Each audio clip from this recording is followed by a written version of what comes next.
Rozšiřuje mi to obzory a staví mě to do situací, se kterými bych se normálně nesetkal. To je pro mě zajímavé. Jadu? I was used also to volunteer since teenaging, like around 16 maybe. Prakticky je dobrovolníkem asi 16 let. Už od mladého věku. Usually my volunteer job was in summer camp as a counselor. Vlastně, jakoby, jak se tomu dostal, nejprve dobrovolničil na letních kempech jako vedoucí táboru. For example, it taught me how to work with a teamwork, how to be a leader and how to be a follower.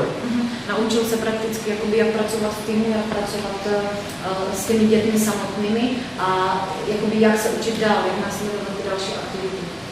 And as well, it taught me how to be organized and to organize the time for me and for others. Jakoby, jak si zorganizovat čas sám pro sebe a hlavně pro ostatní a potom vlastně za začátku, co zmiňoval, naučit se hlavně pracovat s tím časem, být organizovaný hlavně sám pro sebe. And as well to prepare creative activities for children with different abilities and difficulties. A připravit různorodé aktivity pro různorodé děti s různými druhy omezení. And also I was volunteering in the United States as also a Bible counselor in a Bible camp. Byl dobrovolníkem ve Spojených státech jako vedoucí tábora letního biblického. And first of all, it taught me how to travel and it taught me how to pack my bag. Vlastně naučil se tím vůbec někam vyjet, stavit si věci a odjet prostě daleko. And how to use the table, the timetable, and everything connected to traveling. Jakoby naučit se vůbec podívat se na ten rozvrh, kdy to letadlo letí a jakoby vyjet. And before I went to this summer camp, I was saying, "Oh, I'm going to US, so I'm doing the American thing." A předtím prakticky, co ho napadlo, tak jedu ze Spojených států do Ameriky. But I learned a lot, and I learned how to be independent. Naučil se hodně, naučil se jakoby, jak být nezávislý, samostatný. And how to live without my parents and friends. Jak žít bez rodičů a bez přátel, bez kamarádů. They are not always around me to help in anything.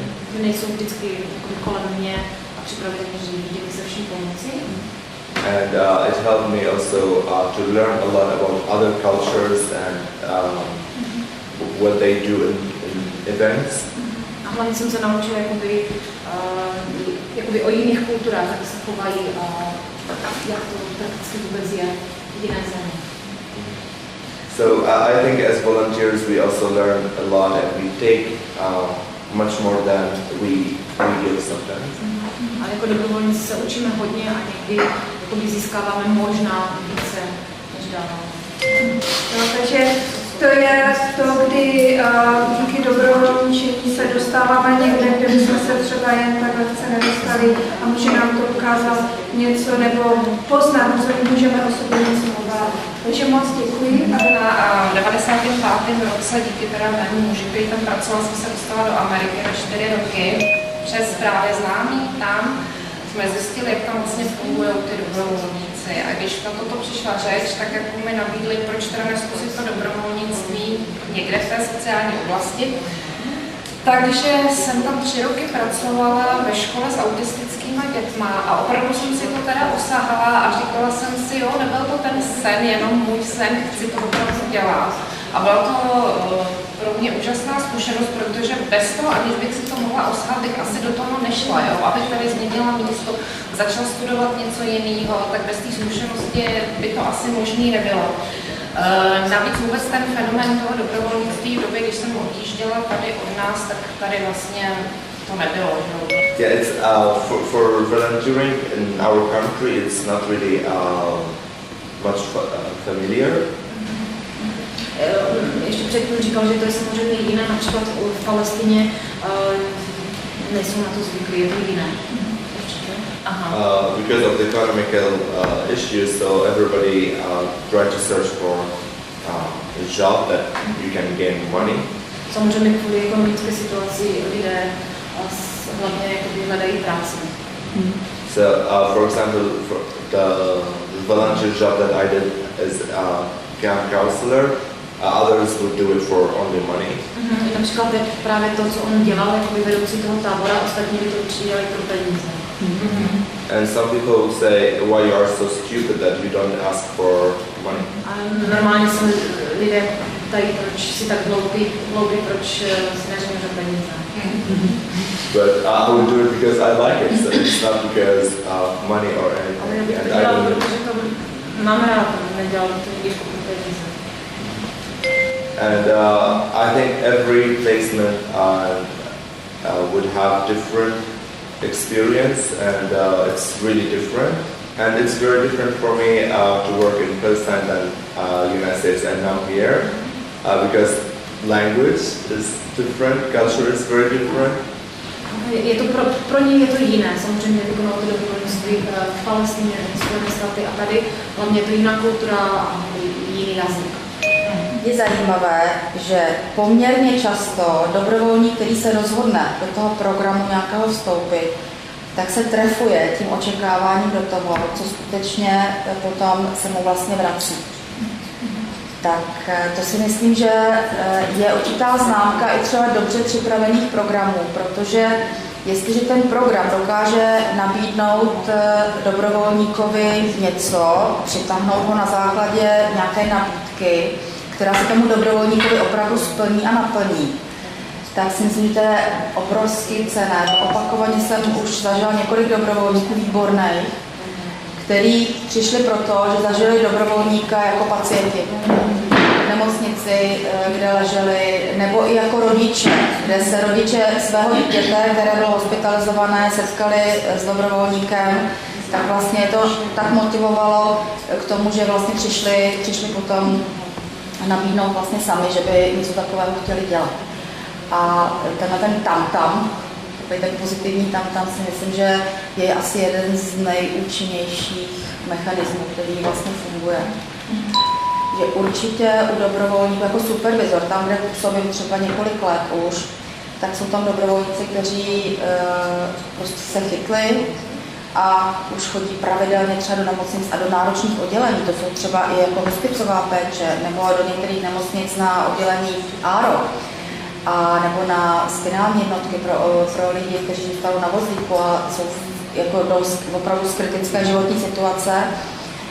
A pokud tam ten dobrovolník zůstane delší dobu, překoná možná určitou i třeba taky krizi, kterou má, tak se vám ty lidi mění před očí.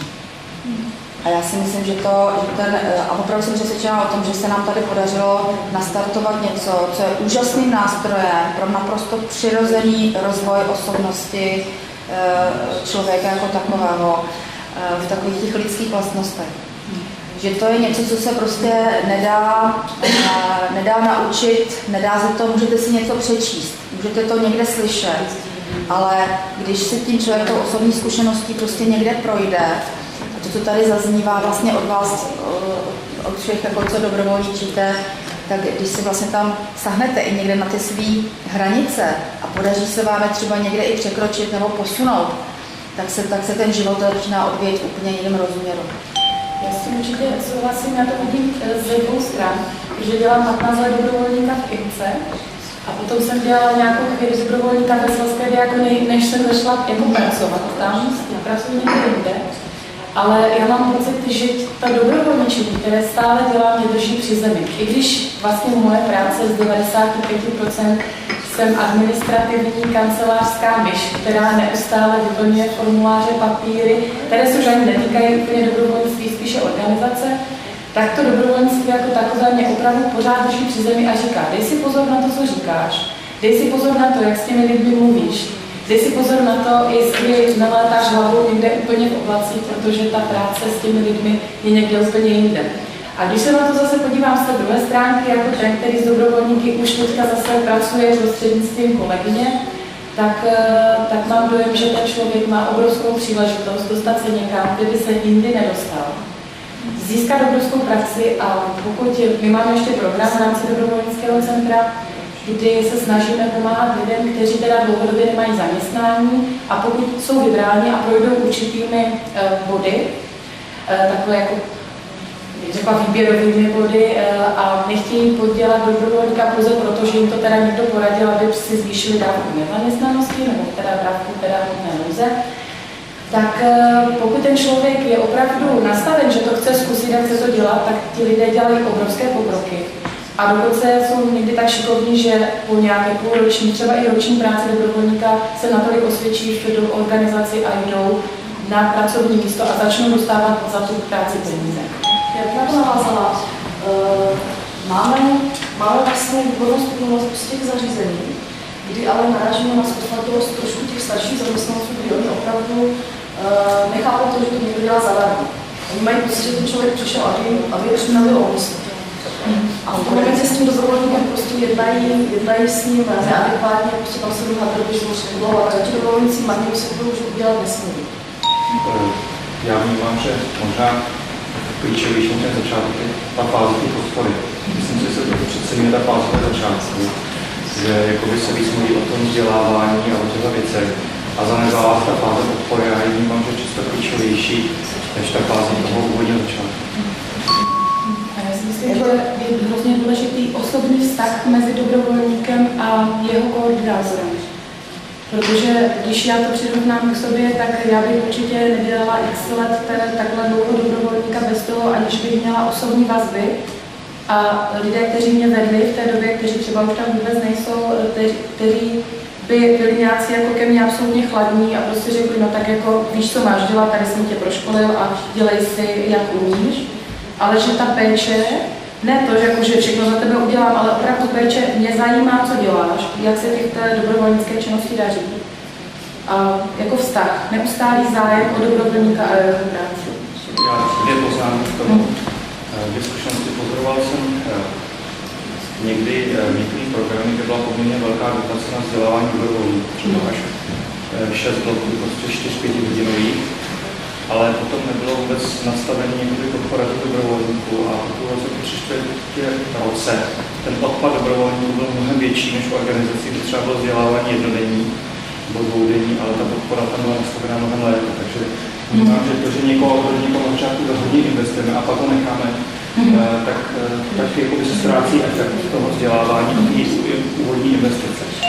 Já tam třeba vnímám jako spíš z toho pohledu, jako co by mě odradilo. No. Myslím, s okamžikem mám docela dobrou jako zkušenost osobní, právě protože se tam mísí docela dobře jako profesionální přístup. Je na těch lidech vidět, že prostě to dělají profesionálně a snaží se to dělat opravdu kvalitně, ale přitom tam je i ten osobní vztah. No já pokud můžu, tak se určitě přidám tady k těm názorům, co říkali pánové, protože pro mě je taky role koordinátora zásadní. Ten koordinátor tam prostě musí být, aby právě vyvažoval rozdíly mezi očekáváním a realitou. A je opravdu důležitá ta podpora. Myslím si, že je zásadní a že to právě udělá hodně. A že pak je možné i reagovat na to, co dobrovolník potřebuje a na to reagovat na to vzdělávání nebo supervize.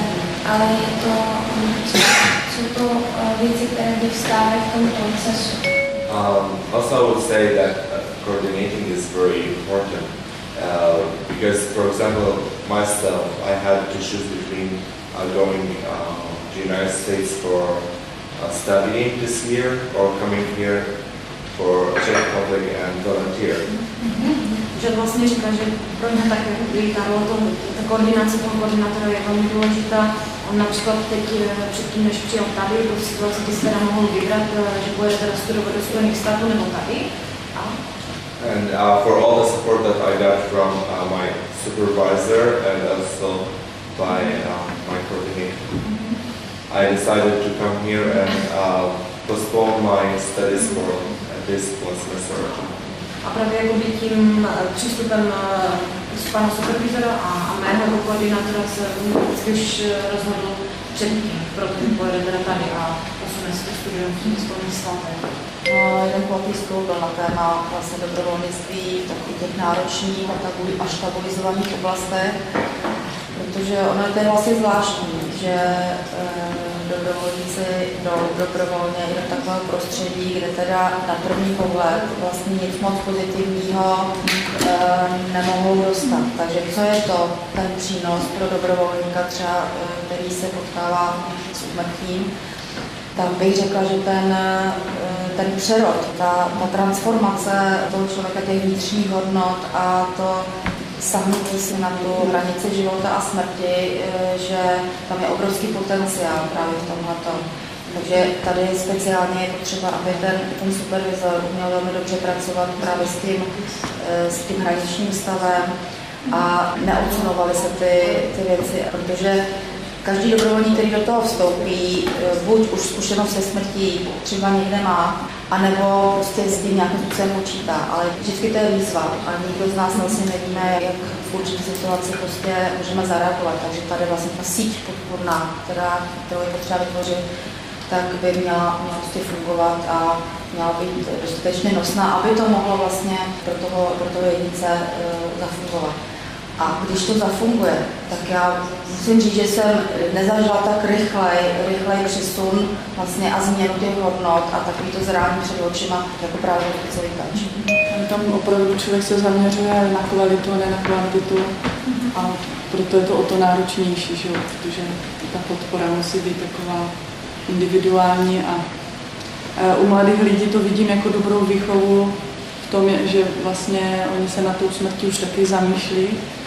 Občas při těch rozhovorech vlastně taky se jich tam ty motivují a je to nutné vychovávat vlastně, že smrt bychom měli brát jako součást života a když už ty mladí se začnou nad tímto zamýšlet, tak třeba si chcou jenom nějakým způsobem vyzkoušet, jestli sami vůbec jsou třeba srovnáni ze smrtí, nebo jak by reagovali, kdyby v rodině někdo, takže v tom procesu je důležité i ta osvěta té práce, že to není jenom, jako, že to nevidíme jenom jakoby to dobrovolnice, což je taky velmi důležité a nemůžeme se upínat jenom na to, ale je nutné se uvědomit, že to nějakým způsobem, že to i vychováváme mladé lidi a bavíme se o této tematice, která by neměla být nějakým způsobem uzavřena této společnosti. Že? Jestli můžu na to ještě navázat, o té vhodnosti té činnosti toho dobrovolníka, když se nám stalo, že se setkáváme s dobrovolníky, kteří při tom pohovoru zjistíme vlastně, že ten dobrovolník má sám nějaký problém a tu dobrovolnickou službu vysvětlil, jak jí vyléčit. Tak je to pro toho koordinátor, aby to poznal, protože to potom pro toho klienta to není prospěšné. Ten dobrovolník na něm léčí nějakou svou bolest. Já můžu potvrdit tady tuto zkušenost, protože právě v tom našem mateřském centru se stala podobná situace, kdy se nám jedna dobrovolnice začala cítit být zaměstnankyní. A bylo to potom opravdu takové těžké, protože ten dobrovolník v tom mateřském centru působí jako takový pomocník, kamarád, když je program s dětmi, tak tam asistuje těm dětem, pomáhá jim třeba vystřihovat, lepit, malovat, pomáhá jim při těch hrách a podobně. A právě ta jedna z těch dobrovolníců začala cítit být vedoucí toho klubu, nějakým prostě takovým opravdu pracovníkem a šla za hranice těch svých kompetencí. A byla tím i nepříjemná, protivná i těm dalším dobrovolníkům, kteří tu svoji roli chápali dobře, snažila se je instruovat, dirigovat a bylo to opravdu velice nepříjemné pro ty ostatní a i pro mě samotnou a i pro ty maminky, protože ona se potom cítila tím pedagogickým personálem a když jim někdo dává těm maminkám na mateřské prostě rady, tak je to velice nepříjemné. Teďka vzpomínám, když jsem před lety ještě byla v koordinační pozici, tak jsme řešili jednu docela nepříjemnou situaci a chvíli to trvalo, když vlastně parta asi 4 dobrovolníků, takových zkušených, oni opravdu byli výborně pracovali, spoustu kreativních činností, měli nápadů a tak. A pak se rozhodli, že oni vlastně už jsou nejlepší, že všechno vědí a že teda budou totálně bojkotovat supervize. A v podstatě to hrozilo, že to celý systém teda nalomí, protože vlastně ano, kolem nich, oni byli tak zkušení, že se na ně nabalovali samozřejmě ty noví nováčci, získávali od nich cenné zkušenosti, to bylo v pořádku. A teď jsme vlastně řešili, jak udržet tu rovinu toho programu, protože ty noví, kteří přicházejí, tak prostě tu supervizi potřebují. Ale když prostě co zvolnou, my jsme tady dobrovolně, tak my na supervize nemusíme. A teď vlastně to je takový to, kdy dobrovolník, který přesune tu roli a tu hranici překročí, tak pak vlastně může opravdu začít destruktivně působit i uprostřed vlastně svých kolegů. Jak jste to vyřešili? My máme v současné chvíli úplně stejný problém a řešíme to. A jak se vám to podařilo vyřešit? Proto jsme se vrátili k pravidlu, že bez těch pravidel by ten program vůbec nemohl fungovat a že prostě to jsou pravidla, která jsou prostě základní a nepřekročitelná a že prostě pokud se domnívají, že si jich vážíme, jejich činnosti, jejich investovaného času za celý ty roky, samozřejmě to všechno ano, ale že pokud se rozhodnou, že toto nechtějí respektovat, takže samozřejmě v tom programu nemůžeme držet, ale že prostě podmínky jsou takové, že to z jejich strany potom bude znamenat porušení dohody, která je na smlouvy a bohužel. No, já mluvím tenkrát, že ono se to nestalo. Oni pochopili vlastně, ale dělali jsme k tomu velký setkání diskuzní, kde se k tomu vyjadřovali i další dobrovolníci. Ta smlouva sebou nese prostě nějaký závazek. A pokud v té smlouvě, v tom závazku je teda i absolvování supervize, teď záleží na té organizaci, jak to má nastavený. Jestli prostě se musí zúčastnit aspoň 2 supervizí ročně, jestli tam je nějaký minimální požadavek a ten dobrovolník odmítne respektovat něco, co v té smlouvě je, tak je to v podstatě porušení ty původní dohody. A samozřejmě ono to iniciovalo to, o čem ta supervize má být, jestli jsou spokojení se supervizí, nejsou, jestli prostě je potřeba něco v tom programu jinak. Že ono to svým způsobem se dalo velice konstruktivně využít, ta situace. Já si myslím, že to je určitý flexibility, že čas od času ten program je docela dobrý se podívat zpátky, jestli ještě odpovídá to, co jsme nastavili na začátku, tomu ty aktuální situaci. Ještě napadá ohrožení dobrovolníka ze strany přijímající organizace, kdy se vysílající organizaci nepodaří rozkrýt nějaký negativní zájem přijímající organizace. Udělají se tam nějaké takové jako chyby, třeba rychle se to udělá, aby se vyšlo vstříc a ta přijímající organizace si tím dobrovolníkem řeší něco, co by tam fakt jako nemělo být. Řeší si jako hodně levnou pracovní sílu a nám se to stává strašně moc, protože jsme vysílající organizace, především teda, a chtějí po nás určité organizace, třeba nově vzniklé, nebo které už jsou dlouhodobé, tak aby ten dobrovolník prostě uměl úplně všechno, nechtěl za to vůbec nic, aby se o něj nikdo moc nestaral a nejlépe, aby pořád tam byl, od rána do večera. A těch požadavků je čím dál tím víc. Ono to může být i v programech, vlastně třeba v tom programu 5P se může stát, že rodič si začne používat dobrovolníka dítěte k tomu, aby plnil ten dobrovolník zástupnou roli rodiče. A to je jedno z obrovských ohrožení třeba toho programu 5P, takže tam se to hodně vydá. Pro nás se ještě, jestli mám zmínit toho ohrožení, je třeba důležitá právě ta práce s tou cílovou skupinou, kdy je pro nás důležité na začátku vysvětlit právě tomu zahraničnímu dobrovolníkovi, jak to funguje právě u nás v České republice. Protože oni nemají vůbec ponětí, například romská menšina, romská problematika. Přijíždějí dobrovolníci a oni nevědí ten koncept, kdy třeba nepotkali s romskými obyvateli a tak dále. Takže tam hodně je to náročné na tu přípravu.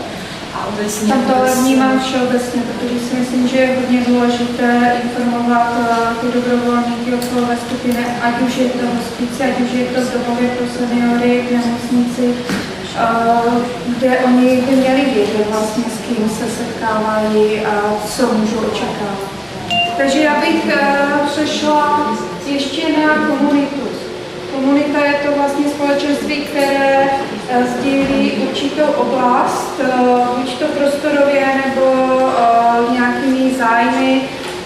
Takže to může být společenství obce, spolek, občanské sdružení, církev, škola, společenský klub, firma a tak dále. Mohla jsem si i tady. Mně napadá, že vlastně to, co tam zaznělo na začátku, nebo v té první části, takový to domino, ten přínos, takový ta inspirace vzájemná, tak to vlastně ten dopad už potom přijde do ty komunity. Jo? Protože to, co už ten koordinátor vlastně nevidí, kde o tom ten dobrovolník mluví dál, kde o tom se zmíní v rodině, postupně nasměruje dalšího člena rodiny, někdo se zmíní ve škole, za chvíli přijde dalších 5 studentů, z toho přijdou do toho programu samého, 2 jdou někam jinam. Já to vnímám jako potenciál nějaký opravdu kulturní změny jako hlubší, jo? A je to něco, co se vlastně nedá dělat na tu komunitu ze zhora. Myslím si, že to je hodně klíčová věc, která je taková hodně těžko uchopitelná, ale toto je úžasný nástroj, který sám sebe energeticky živí a je schopný, jak to tady Ivana říkala, opravdu těmi kořeny prorůstat i někam, kam by to člověk opravdu potom nečekal. Já to považuji teda za nezvratný proces, protože ta cesta zpátky, potom jak to teď jednou se tam dostane, tak těžko se to jako vyvrací. Že to nemá hodnotu. V těch rodinách a v tom, že ty lidé se znají, tak je to tam dobré, ale třeba když to vezmu z pozice organizace, tak třeba naše hlavní město, ve kterém působíme, pochopilo nutnost dobrovolnictví až potom, kdy tam 10 let působí organizace, která má plus minus 150 dobrovolníků přímo pro to město. A jakože ti lidé, kteří toho dobrovolníka potřebují nebo se s ním osobně setkají, tak to pochopí záhy. To není problém. Ale aby to pochopili donátoři, v případě ta samospráva, která je hrozně důležitá pro ty centra, aby je finančně i jinak podporovala, aby prostě řekli, jo, tam běžte, tak to trvalo neuvěřitelně dlouhý čas, aby vzali, já říkám na milost, dobrovolnické centrum, které vlastně tak zaměstnává každý rok 150 dobrovolníků a ty lidi si neschovává pro sebe, ale prostě ti lidi pracují dobrovolně v těch jednotlivých organizacích města i příspěvkových organizacích města. Tady hodně se diskutuje o dobrovolnictví převážně v sociální oblasti a také v možných aspektech od nízkoprahu po zařízení pro seniory. Já se domnívám, že v produkci města je potřeba jaksi tu dobrovolnickou činnost podporovat více ve všech oblastech. To znamená i těch, které se zabývají nějakými volnočasovými aktivitami od sportu, kultury a tak dále, protože jste zmínila na začátku, počátek 90. let kromě dobrovolných hasičů a pionýrů tady moc nebylo, ale dneska si myslím, že to, aby děti se nám nedovolali mohou vycít a aby bylo fakt jako dobře, bezpečně a kvalitně, jak si využít ten volný čas. Tak to ještě více závisí na spoustě dobrovolníků, různých sportovních klubech, kroužcích, organizacích a dalších. Ještě na to vzdělávání, ano, na ten rozjezd, to ty penízky se seženou, ale udržet nějakou činnost a udržet řešit této činnosti, to je velmi složité jak pro organizace, tak pro to město. Takže tady vidím, že toto je téma, který bychom se měli skutečně začít zabývat všichni, protože myslím si, že pokud se nám podaří, tak jak řekla paní doktorka, to potom zkvalitní tím dominovým efektem vlastně vnímání toho okolního prostředí, té celé komunity toho města a snad se nám nebude stávat to, co se teď děje v těch severních Čechách, protože jako, tam mám pocit, že ty lidé neměli platformu pro to, aby se spolu bavili. Souhlasím a ta komunikace, vlastně, která v tom dobrovolnickém programu je naprosto nezbytná a musí se nastavit komunikace mezi různými subjekty, které by se normálně třeba ani nepotkaly. Tak vlastně ono to je předpoklad. Ta domluva je předpoklad toho, aby to vůbec mohlo začít. A pak vlastně tu komunikaci potřeba nějakým způsobem udržet. Já jsem si ještě před 8 lety, tak asi na Severní Moravě nebylo město, kde by v komunitním plánování se počítalo z dobrovolnictví. A dneska po těch 8 letech díky Vysoké spousta dalších, kteří se to zasazovali, a ať Ostrava, v těch místech, Třinec, Mladířov jsou poměrně výrazně akcentované věci, jako podpora dobrovolnictví těch měst. Já si myslím, že to je hodně důležitý právě proto, že to dobrovolnictví má pořád v porovnání s tím zahraničím malou prestiž. A to, že se k tomu přihlásí lidi, kteří jsou nějak respektovaně vnímaní jako autority v tom daném regionu, tak si myslím, že to je vždycky vstřed. A my třeba v Třinci pravidelně děláme, že máme slavnostní supervizi, kde chodí pravidelně paní starostka, místo starostka, vedoucí sociální podpory. A vnímáme, a oni tam správně tu supervizi a je to ohromný přenos toho, co se děje. Tak možná ještě zmínila tady v téhle oblasti, ještě nezmínilo, tady teď máme takovou praxi v rámci Moravskoslezského kraje spolupráce s Českým záchranným sborem Moravskoslezského kraje, kde právě jsou zapojeny neziskové organizace a tam ta možnost zapojení je hodně v té oblasti dobrovolnictví. A tam v podstatě vznikla přímo externí skupina pracovní skupiny tylového zabezpečení krizového štábu Moravskoslezského kraje, takže tam v případě krizových mimořádných událostí je to zapojení těch nejen dobrovolnických center, ale vůbec humanitárních organizací, vlastně zajištěno prostřednictvím tady těchto externích skupin. Já mám takový dobrý příklad praxe, co se povedlo u nás. My jsme měli 2 dobrovolníky, byl to manželský pár, který už byl teda jakože v seniorském věku, ale chtěli něco dělat a přijeli k nám z Ameriky. Bydleli u nás rok v organizaci, protože máme pro dobrovolníky zahraniční byt přímo v organizaci. A tihle 2 dobrovolníci tam vůbec se nepoznalo, jestli prostě jim bylo 30, 15 nebo jim bylo potom 70. Ale udělali to, aby jsme jako organizace, protože my máme v názvu organizace, že jsme křesťanská organizace pro evangelizaci a diakonii. A to je zásadní problém v různých sponzorských nebo donátorských záležitostech nejen pro dobrovolnické centrum, ale pro i jiné služby. A oni udělali to, že jako naši dobrovolníci ze zahraničí uspořádali takovou veřejnou večeři pro různé představitele firem v Opavě. A prostě pozvali, řekli, že to si hostí ze svého, aby se nalekli, že ještě děláme večeři z peněz organizace, tak to byla první informace, která byla teda sdělena. Ale udělali pro ně takovou večeři v našich prostorech, ve jejich bytě, který měli, a prostě informovali o tom, co se v té organizaci děje, a teda z 80% se mluvilo o dobrovolnictví, protože to jsme potřebovali podpořit a dostat aspoň do toho veřejného sektoru, toho jak kdyby ziskového. A mělo to neuvěřitelný efekt. Nejprve to bylo tak, že nám seberou úplně veškeré finanční prostředky, které jsme kdy dostávali, protože jsme ta křesťanská organizace pro evangelizaci a diakonii. Ale po té večeři se to nějak kompletně otočilo a oni pochopili, že u nás nemusí dělat jenom lidé, kteří jsou z určité církve a podobně, že to je otevřená organizace úplně pro všechny a že ti lidé, kteří jsou dobrovolníci, jsou prostě odevšad. Z celého okresu i mimo okres a prostě funguje to. Takže oni nám tím neuvěřitelně pomohli, protože teďka můžu potkat člověka, který je z jedné velké firmy otáhne a podobně a ví, co je to dobrovolnictví, protože ti manažeři, kteří u nás byli na návštěvě a na té večeři, to jak kdyby osobně prožili, zjistili, co a jak, seznámili se s několika ti dobrovolníky, kteří to prostě tak to jako cítí a dělají to. A nám to strašně moc pomohlo. Velký problematický faktor dobrovolnictví je, že není dostatek prostředků ekonomických i časových jako ty věci komunikovat.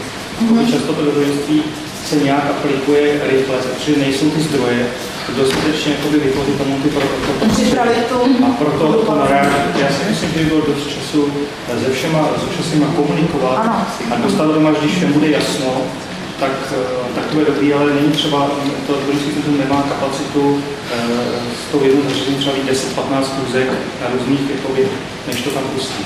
Třeba musím pochválit zase naše město, protože je zrealizovaný nebo bude se realizovat projekt, který se jmenuje Toulavý autobus. Možná to někdo znáte z komunitních plánů. A je to tak, že kolegyně, které pracují jako koordinátorky na magistrátu komunitního plánu, tak se rozhodli, že to prošťouknou, tak jak říkáte vy, že už taky chtějí něco s tím udělat. a zorganizovali autobus, který vlastně jak kdyby představitele města bude vozit od organizace k organizaci. A ta organizace si vždycky i s dobrovolníky a i s dalšími lidmi, kteří v těch službách, které má ta organizace, pracují, tak si připraví prostě takovou jenom jednoduchou prezentaci, anebo jenom nakouknou do jednotlivých aktivit, pokud to bude možné. Tak se těšíme, teď to bude v říjnu a v listopadu to fungovat vlastně v Opavě. Tak se těšíme, že u nás dojde k dalšímu zlomu. Nejen, že jsme se dostali s dobrovolnictvím do komunitního plánu, ale že dojde i ke zlomu, že ti zastupitelé, kteří ty služby, veřejné, dobrovolnické a jiné služby v tuto chvíli jakože nepotřebují a proto o nich neví, takže se to změní a už budou o nich vědět prostě jako zástupci města. Ne jako uživatelé, ne jako klient dobrovolníka, ale jako zástupce města. To doporučuji. Nestojí to až tak moc peněz, autobus jsme sehnali sponzorsky, je bezpečný, nic se jim snad nestane. A prostě právě je hrozně nebezpečné. Kdyby se stalo, tak by se řešila i tahle technická bezpečnostní stránka. A bude takhle objíždět všechny organizace, které o to mají zájem. Není to jako, že všichni musí befolem, ale kdo o to má zájem, tak se přihlásil a oni tak budou putovat. Nakonec by to nebylo tak, jestli to není nakonec dobře, jakoby chtít od těch dobrovolníků jako určitou zdravou neodbornost. Já aspoň vnímám, že třeba do toho zdravotnictví přichází lidi, kteří primárně nejsou zdravotníci a sociální pracovníci, ale přichází tam lidi třeba s technickým vzděláním, tak se tam teprve podaří to, aby tam nesli jakoby ten pohled zvenku. Thank you so much. I'm very happy that I could participate today here, and thank you for inviting me. Taky moc děkuji, že jsem tady za pozvání. And thanks for also giving me the opportunity to explain our talk. A děkuji za tu možnost sdílet s vámi tu zkušenost. A my děkujeme za absolutní flexibilitu, žádá, protože jsme to domlouvali, původně byl domluven dobrovolník ze Švédska a nakonec jsme to domlouvali včera.